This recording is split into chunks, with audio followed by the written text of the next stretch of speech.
Hello, this channel is Thriving With Autism. Each week I will be bringing you important background information and tips for working with your child. My name is Kathy Flynn and I've been working in the field with children with autism for over a decade.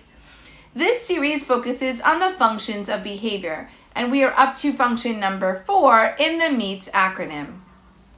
To recap, children behave aggressively for various reasons, and it is important to recognize those reasons so that we react the correct way. M is for a medical reason, E is for escape, and A is for attention-seeking behavior. If you missed those videos, you'll want to go back and view those as well because each reason is explained with tips on how to react. Today we will talk about T. The T stands for tangible. Tangible is anything your child can hold, but obviously in this case, the behaviors come from something that is considered a favorite. Classic example, your child wants his favorite chips. He's not able to tell you what he wants because he has not yet been taught to request. He starts screaming and punching his legs. You pull out the chips because you know that he usually screams and punches when he's hungry. He gets his chips.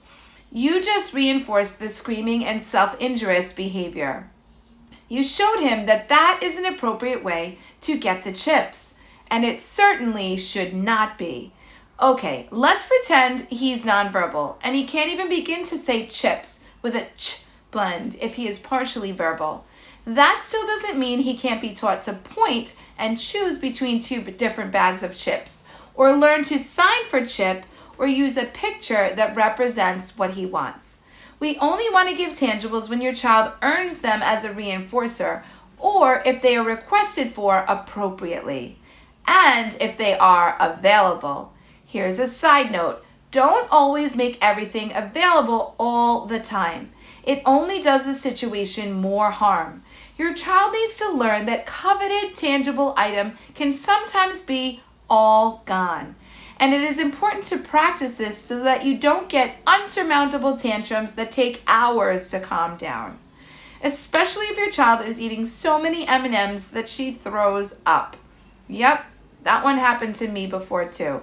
We have a conscious effort to say no when the item isn't available anymore, but also when it is not appropriate anymore. Even if there is more candy, that doesn't mean we need to give a piece for every single request. We know better that it won't be good for anyone to get candy continuously for hours. So remember, when your child becomes aggressive because he or she wants something, it is very important to follow these tips. Teach your child to request the item appropriately. Teach your child to wait for the item appropriately if it is not available right away. And teach your child that the item he or she wants will not always be available. This will save you many tantrums in the future. Tune in tomorrow when we will go over the last letter in the MEAT acronym. Can you guess what the letter S stands for? Until then, I'm Kathy Flynn, and this is Thriving with Autism.